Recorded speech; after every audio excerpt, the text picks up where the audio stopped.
বিসমিল্লাহির রহমানির রহিম। আমি একটা ভিডিও নিয়ে আসলাম। এই এলাকার এই জায়গার নাম ছিল এই জাতীয় জাতিগণ্য ভাড়ার ছিল কান্দেরমলা।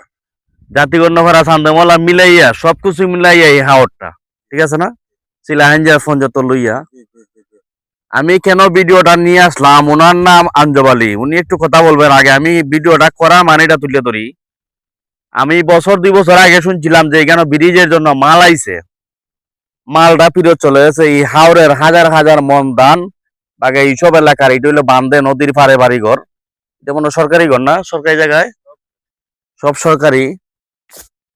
আমাদের বানিয়াচুঙ্গের এমপি মহোদয়কে, আজমিরি বানিয়াচুং 2 থানার এমপি মহোদয়কে একটু রিকোয়েস্ট করি, আল্লাহর রাস্তায় এই এলাকার ধান ফান তোলার জন্য এখানে বিশেষ একটা ব্রিজ প্রয়োজন।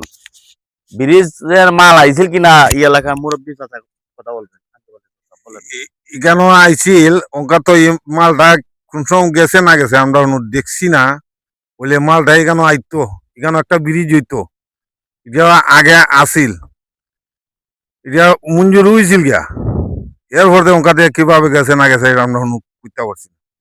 তখন আপনাদের দাবি বলেন। আপনারা আমরা দাবি আছে ওনকা এই এলাকার ব্রিজটা এখানে হইতো। আসসালামু আলাইকুম। অসংখ্য ধন্যবাদ ওনাকে, আঞ্জব আলী চাচাকে। আমি হাবিব চেয়ারম্যান সাহেবের রিকোয়েস্টে আমি আরেকবার আইছিলাম, তাইতে সময় দিতে পারি না, যে উনিও একটা ভিডিও মনে হয় এখানে ছাড়ছিলা সাবেক হাবিব চেয়ারম্যান সাহেব।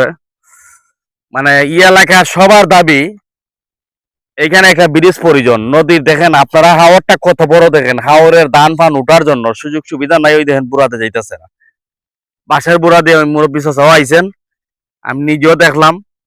বিশেষ করে এই এলাকার যত ধরনের নেতৃবৃন্দ আছেন প্রত্যেক দলের নেতৃবৃন্দের কাছে অনুরোধ, আপনারা এমন একটা জিনিস করে যান যেটা আপনারা মারা দিলে পূর্বপুরুষ মাতে যেটি অমুকের আমলো, অমুক ভাইদের অমুক নেতাদের সুপারিশে আমাদের এই ব্রিজটা হয়েছিল, যাতে আমাদের পূর্ব আর 500 বছর পরেও যদি কোনো আওলাদ আসে দুনিয়া তাকে, যাতে এরা মাতে যে আমাদের এই এলাকার প্রতিনিধি লোক ভালো ছিল, ওদের উচিল্লায় আমরা এখানে একটা ব্রিজ পাইছি, বাকি ওদের উচিল্লায় আমরা এই হাওরের ধান ফান তুলতেছি, যাতে আমরা মরার পরেও মাতে ওই দেখেন কত বড় হাওরটা, চতুর্দিকে হাওর, কিন্তু ধান ফান উঠার কোনো বিধি ব্যবস্থা নাই।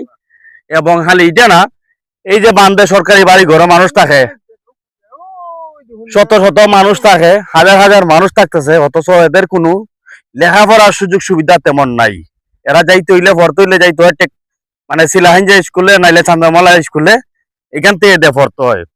পাশাপাশি আমি দোয়া করি আমাদের এমপি মহোদয়ের জন্য এই বিষয়টা দেখেন, যে অত দূর থেকে যে বাচ্চা কাচ্চা বাণিজ্যের ভিতরে ঢুকার একটা রাস্তাও নাই। যদি রাস্তা ভালো থাকতো আচ্ছা মিশুক টুসুক আইলে কর্মপেশা করিয়া এই এলাকার মানুষ চলতে পারলো না। অনুরোধ করি আমাদের দেশের বড় ভাই যারা আছেন, আপনারা এই বিষয়গুলো একটু ভাবেন, আগে একটু আলোচনা করেন। আমাদের এমপি মহোদয় যাতে আপনারা দেখেন বিষয়গুলা, কারণ আমাদের বৈশাখ মাস, প্রত্যেক গৃহস্থের টেনশন আছে যে আমরা কেমনে ধাহরের ধানটা তুলতাম।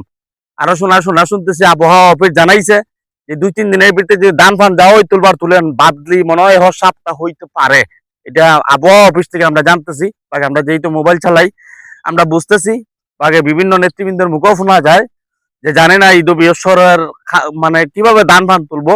দোয়া করি আল্লাহ যেন সমস্ত ধান ফান, কারণ প্রত্যেকটা হাওরে দিয়ে ধান ফান ফেঁকে দিয়েছে, অনেক হাওর তো ফাইনে নিছি। অনুরোধ করি সবাই দোয়া করবেন যে আল্লাহ পাক আমাদের রিজিক যাওয়াই দুনিয়াতে রাখছেন, রিজিকটা যাতে আমাদের বানিয়াচং হাজবিনি বানিয়াচং 2 থানার মানুষের রিজিক গুলা তুলতে পারে। আর ভিডিওটা বেশি বেশি একটু শেয়ার দিবেন যদি ভালো লাগে, আর ভালো কাজে সবাইকে এগিয়ে আসার জন্য অনুরোধ করি। আল্লাহ হাফেজ, আসসালামু আলাইকুম। জানছে